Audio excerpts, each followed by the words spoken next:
evening, everyone. Hope you've had a good dinner, and I want to welcome all of you back to the campus of Dickinson State University to the 5th annual Roosevelt Symposium. This year, Roosevelt, the president in the arena. We've had a really fabulous day, excellent lectures and panel discussions. It's really, I think, been one of the richest days in the humanities that we've had in the 5 years of this annual symposium, and I remind all of you that next year the symposium will be here in late October. We're hoping for better weather. The National Theodore Roosevelt Association is gathering for its annual meeting here. We're hosting, and we have just an amazing program planned, and we'll be keeping you posted about that through publications of Dickinson State University, the Dickinson Press, and so on. But stay tuned, it's going to be really something. Tonight we have a really special treat. We've been talking about the Roosevelt presidency, and we heard today from Amy Barone about the refurbishing, the remodeling of the White House during the tenure of Theodore and Edith Roosevelt. That effort was largely supervised by Edith. And Edith also became a great patron of the arts during the Roosevelt administration. Routinely brought musical entertainments to the White House. And it really changed the culture of the White House, and it changed the way the people of the United States regarded the presidency and the White House. And as you, I think, all know, Roosevelt, by executive order, changed the name of the place from Executive Mansion of the President's House to the White House. So it was a new era of greater media attention and greater access by the American people to White House events. Let me just interrupt myself for a minute to say, for those of you who are going to Medora tomorrow, there's been a little bit of confusion. We're still going. Number one, some of the hikes are still on. And for those who are driving yourselves, you should be at the Chuck Wagon, which is easy to find. It's right on Main Street across from the hotel, no later than 9 a.m. So if you're driving yourself, get to the Chuck Wagon in downtown Medora. That's where we'll be gathering for the morning program, no later than 9. So now back to this. What we have tonight, Dr. Tim Justus has put together a selection of the kind of musical performances that occurred in the White House during the Roosevelt years. I've looked at this program. It's going to be absolutely splendid. We really appreciate the research that you've done. I hope at some point you'll say a little bit about the research, because it's so rich. But please welcome Dr. Tim Justus and his band.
marches for this evening's program. Although Sousa was not the conductor of the Marine Band at this time, he had been earlier in the previous century.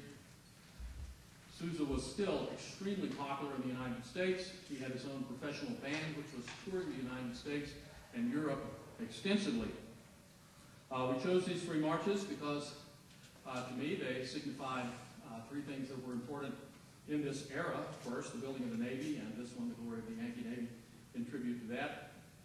Hail to the Spirit of Liberty, and finally, the Invincible Eagle, all symbolic of the United States and their rise to superpower in the 20th century.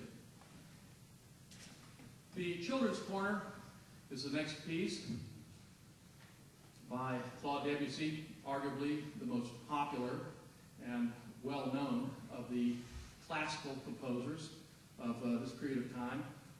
The three movements: Serenade for the Doll, The Little Shepherd, and the Golliwogg's Cakewalk.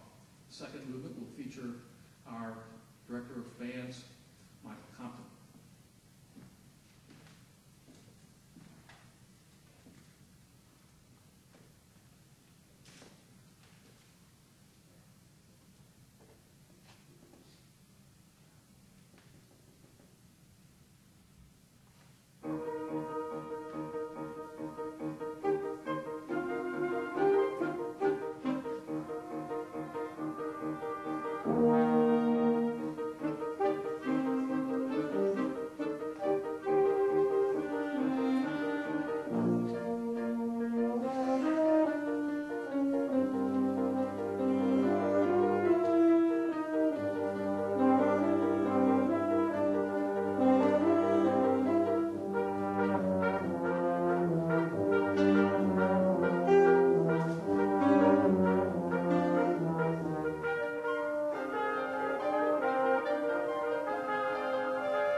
1906, Alice Roosevelt requested a ragtime piece be performed in the White House, and the Marine Band responded appropriately with probably the most famous ragtime piece of all time, the Maple Leaf Rag of Scott Joplin.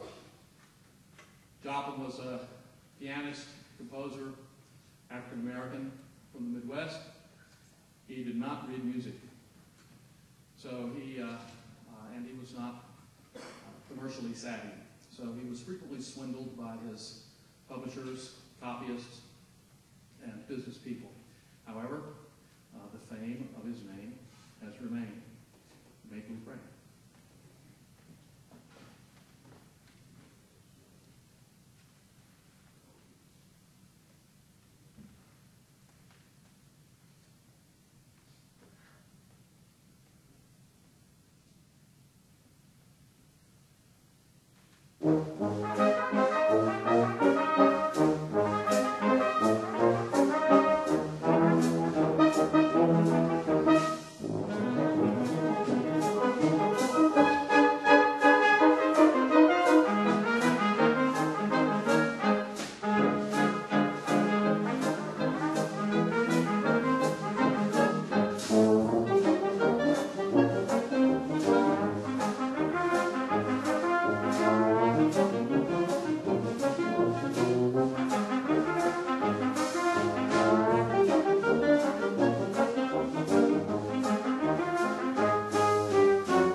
chose music that we could find that represented the broadest possible categories, some classical, some popular, some instrumental, some vocal, and some in a category that might be called semi-classical.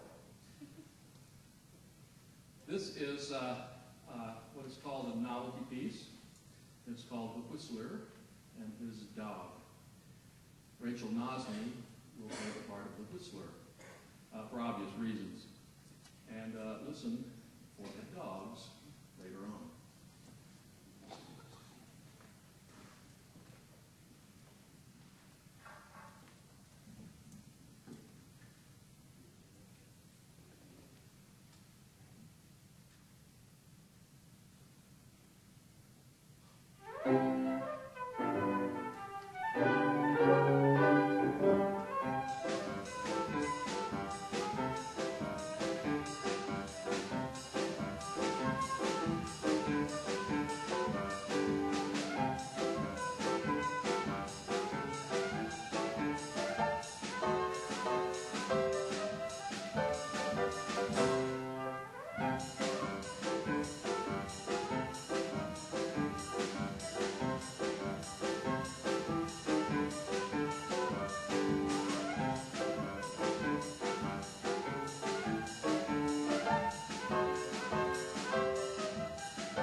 thank you again for being such a kind audience.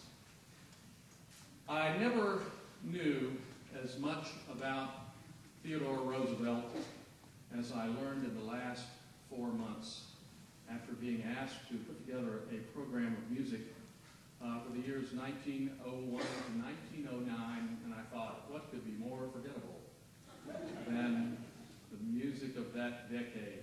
But as I looked at things and thought I would read a couple of scholarly tomes, I got very interested in that area of music. 19th century music is my specialty from college, and this was the 20th century. I discovered that there were 51 songs written about Theodore Roosevelt. The March of the Moose. We're ready for Teddy again. And just before he left for a Smithsonian Institute National Geographic sponsored safari in Africa, after his first full term, second term, the Jungle Boogie Man. About Theodore, yes.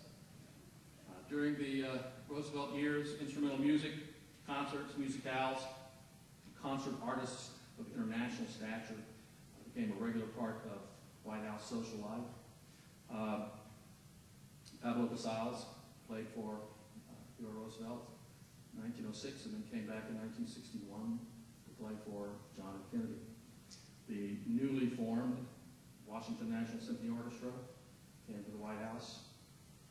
The Philadelphia Orchestra, the Denisel Quartet, Ignacy Paderewski were all concert artists who came for regular concerts and presentations at the White House. The first permanent musical instrument was donated to the White House in 1903 by the Steinway & Sons Piano Company. It was a horrible piano by today's standards. White and gilded with gold. So if you watch one of the religious channels, that tacky piano in the back was something like what was given to the White House. A stunning instrument in its day. We'll change up just a little bit and feature our tenor, Dr. Bruce Southern, and some vocal selections from this period, beginning with Shine On Harvest Moon. I've always just heard the chorus of these little tunes, and everybody knows that. You can sing it. Shine on, harvest moon. That's all we know of the song. The real stories in these next few songs are heard in the verses, which, if you listen, will surprise you a little bit.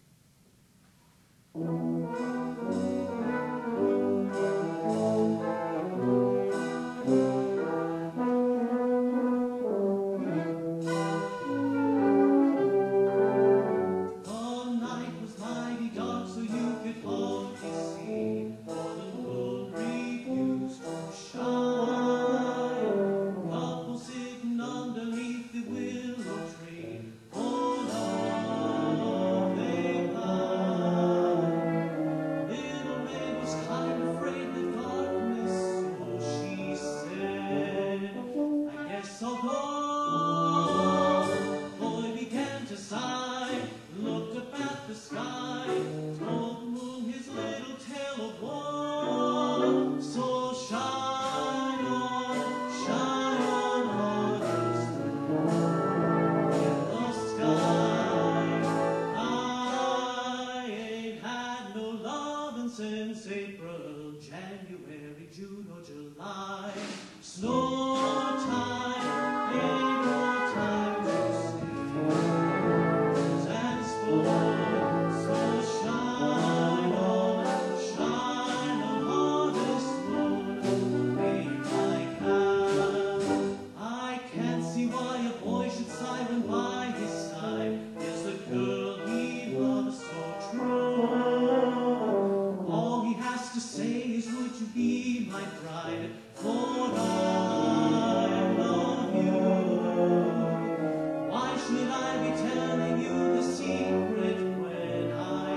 after the ball game. Everybody knows that one. It's the worst played organ tune at Fenway Park.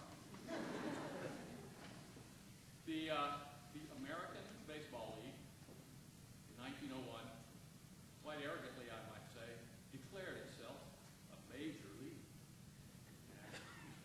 There were, after that, a plethora of baseball songs. This one has remained the most popular.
Shade of the old apple tree.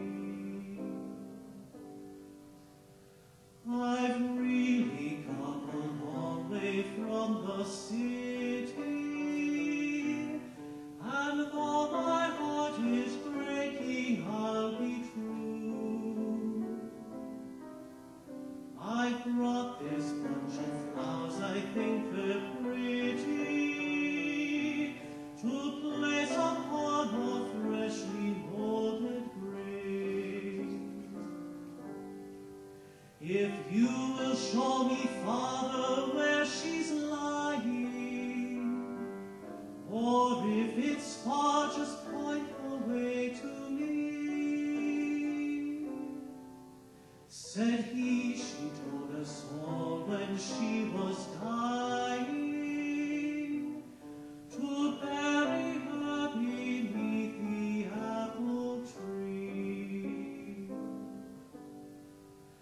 In the shade of the old apple tree, where the love in your eyes I could see, when the voice that I heard, like a song of a bird, seemed to whisper sweet music to me, I could hear the dull buzz of the bee in the blossoms as you said to me. With a heart that is true, I'll be waiting for you in the shade of the old apple tree.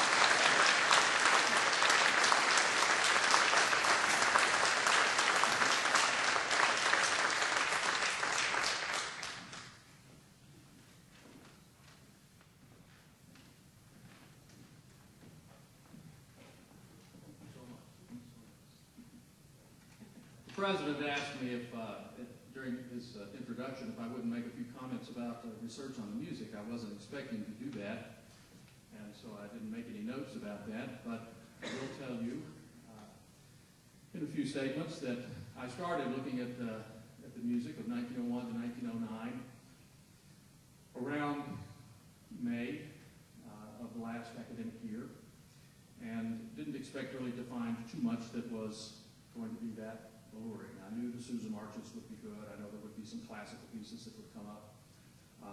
Being a historian of music myself, I knew that there would be Debussy, but the main pieces during this period were the late German romantics, Mahler, Wagner, Bruckner, which could never have been done in a venue such as this, and keeping everyone awake. So the marches were an obvious plus. Sousa, and then later on Wagner, not Wagner, march that we'll do. I took as many of the pieces that I could find in their original form. Dr. Southard is singing from sheet music of the period. All of the pieces that were arranged, or that I arranged, which would be all of them except for the Sousa and Wagner March, were arranged as closely as possible with as much of the integrity of the 19th century character as could be done. I didn't add or take away. I simply wrote what was there, orchestrated it for this group, which would have been a typical group or brass band group of a town of this size from the period. Hazen, Beulah, Dickinson, Medora, Bismarck, in the early 19th century up until about their decline in the early 1920s, all had brass bands of 11 to 15 pieces. Amateur musicians who lived in town and worked as ministers or glaziers or furriers or funeral directors, as I read in one of the editions of the Dickinson Press. And one night a week, just like the Mayberry Town Band, they'd meet and rehearse. They were usually quite a bit more proficient than the Mayberry Town Band, and many of them were musicians in their first right and had a second career to support themselves. So a band of this type, plus the piano, would be what you would see on the stage or on the bandstand in a town like Dickinson in 1905. We'll kind kind of pick up our tempo for the next piece. The rag was an extremely popular form at this time. Like I said earlier, Scott Joplin was the most famous name in this genre. But we were moving into a period in which jazz was becoming, or pre-jazz was about to explode onto the scene, being developed in a city far south of here. Think about as far south as you can go in a straight line. And these rags, not only were they just piano rags, and not only were they just for dancing, but they were wonderful novelty tunes with wonderful little messages. This one, I guess, is another rag.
Before we do our last selection, I'd like to take a few minutes to thank the ensemble.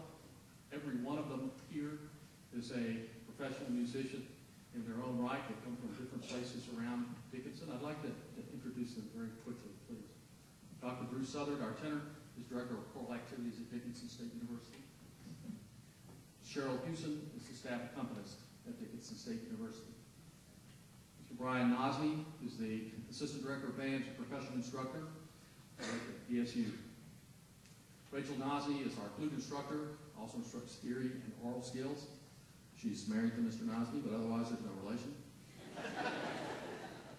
Zach Pavlicek is a clarinetist at Dickinson High School. He's the only high school student in the group. Just not too long ago, he returned from the very prestigious Interlochen Academy of Music.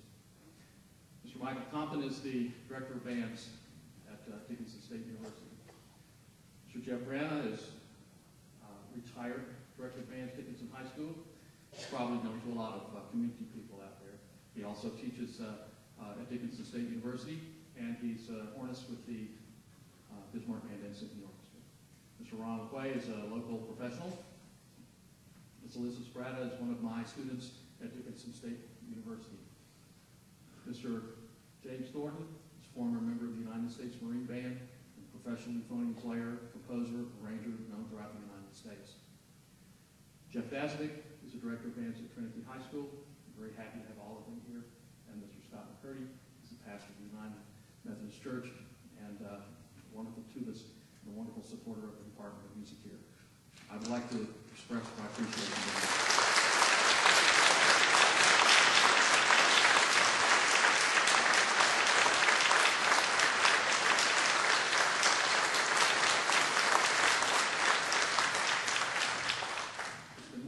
Pleasure working with them. And so finally, Fair Harvard has no peer. A wonderful university hymn and fight song rolled together into one arrangement. If you know the 1908 words, or you were a graduate of